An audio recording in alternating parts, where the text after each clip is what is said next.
Peace. Lord Moorish God. Back at you with part 2, you heard me? To the 1811 slave revolt, you know what I'm saying? So check it out.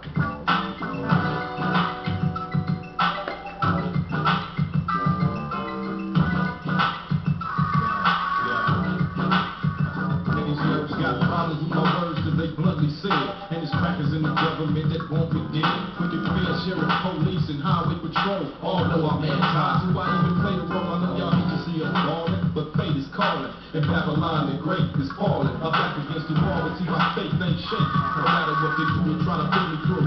They can't break me. I flash on the lane like a strap plane, and been smashing ever since I came in the rap game. On the suck dick and they crave fame, but I ain't gave up shit for my slave name. I know you a fact. These crackers can't equal a brother character. I represent the pro-black people of America.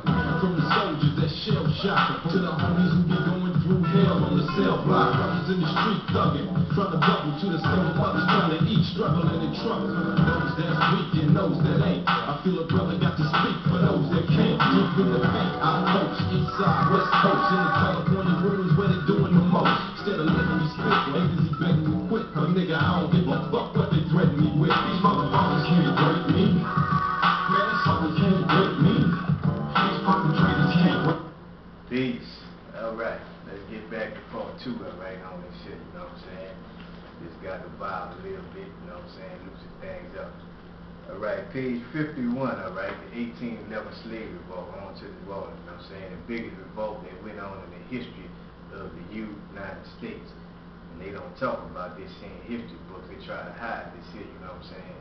But I'm making this video and putting this book out for all those clowns out there that was talking bad about my people from the NO when Hurricane Katrina hit, you know what I'm saying?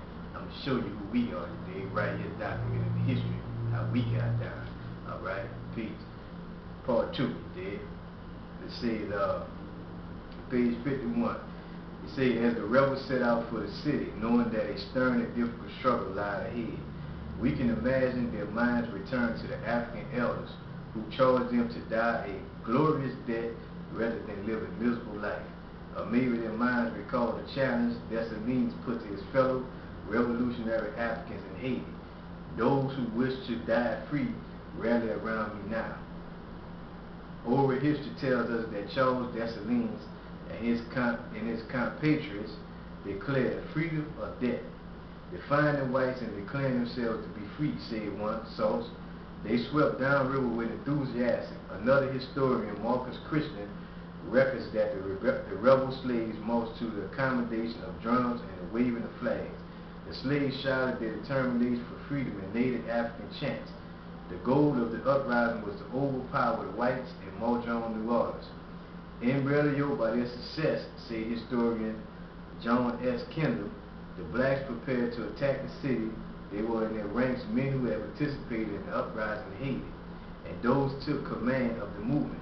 A visitor in the city at the time of the revolt reported in a letter to the New York Evening Post that the uprising was a miniature representation of the horrors of Saint Dominica, Haiti. As to why the rebel slaves were going to New Orleans, Jupiter, a Congo slave from the Aldrich plantation, said to destroy the whites. In other words, to overthrow the oppressors, to destroy the power of the white rulers. Alright, that's page 51. Okay.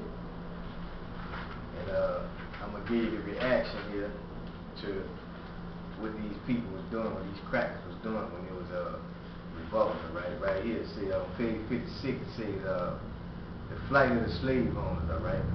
It says, having been completely routed upriver, the owners and their entourage of overseers, doctors, hairdressers, etc. were fleeing in panic. The retreat was made with the utmost disorder. Ever since Tuesday night, January 8, carts and wagons full of white families and their belongings lined the roads down from the German coast. They were in a state of shock, bewilderment, complete desperation. All of their pompous airs, civilized behavior, and confidence that they bothered about and flung in the face of the slaves now had completely evaporated. They were fighting each other trying to get out of the way of the African slave revolt. A stampede was underway and many were injured in the rush. Now, liberated plantations, alright? You see, actuality, in its just down the river, the slave owner had accomplished quite a bit. On the east bank, at least, they had forced a total evacuation of the area by the slave owners and the overt flunkies, the overseers, privileged workers, etc. Probably from the St. James Parish to their camp at Joaquin's Fortas Plantation, some 30 miles, they were a more or less free zone, a liberated area where the slaves could straighten their backs, come and go when they wanted, eat some good food that had been denied them, and of course they rejoiced at this opportunity. Those who did not join in with the slave owner as it passed still supported the revolt by remaining in the liberated areas and refused to go to town. The slaves who stayed took this time to find relatives who had been torn from one another and put on a different plantation. In the liberated zone, the runaway slaves locked up in the jails were freed, and those slaves who were chained and held in blocks were likewise released. Alright? And it says New Orleans, alright?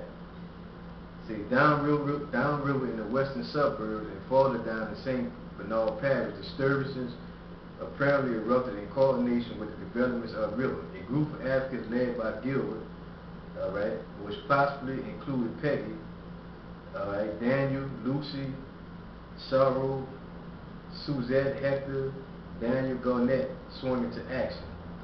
They stirred up the revolt and possibly initiated a raid on the armory of Fort St. Charles, located where the old U.S. Mint now stands at the corner of Esplanade and Decatur Streets. Unfortunately, the assault was not very strong and failed to reach its objective.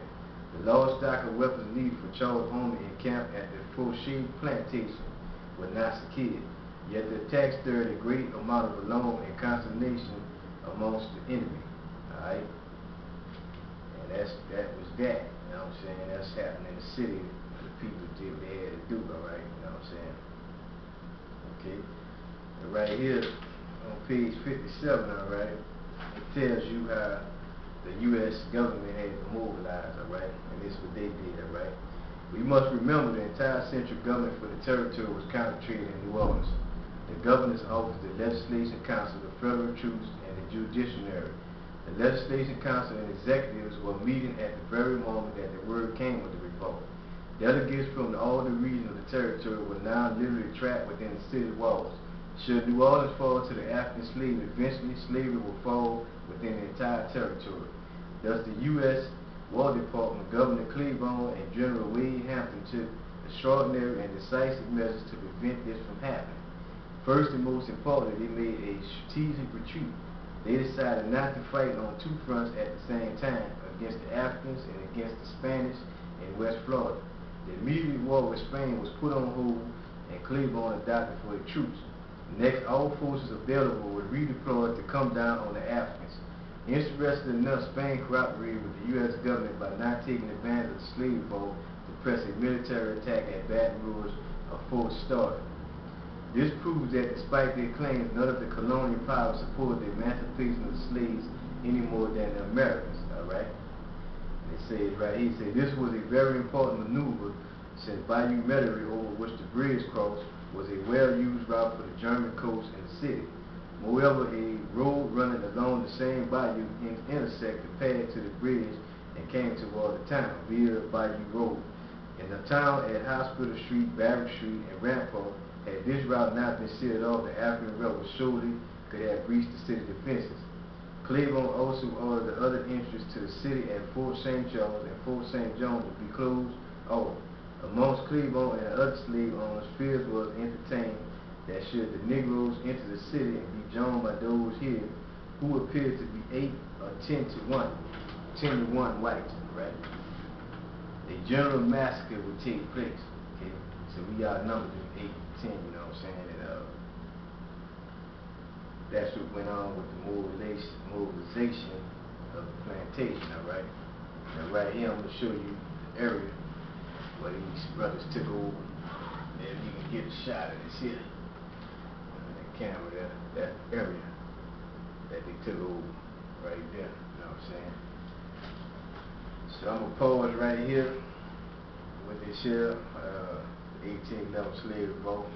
And I'm going to give you some more information on that in detail in the next video to come. You heard?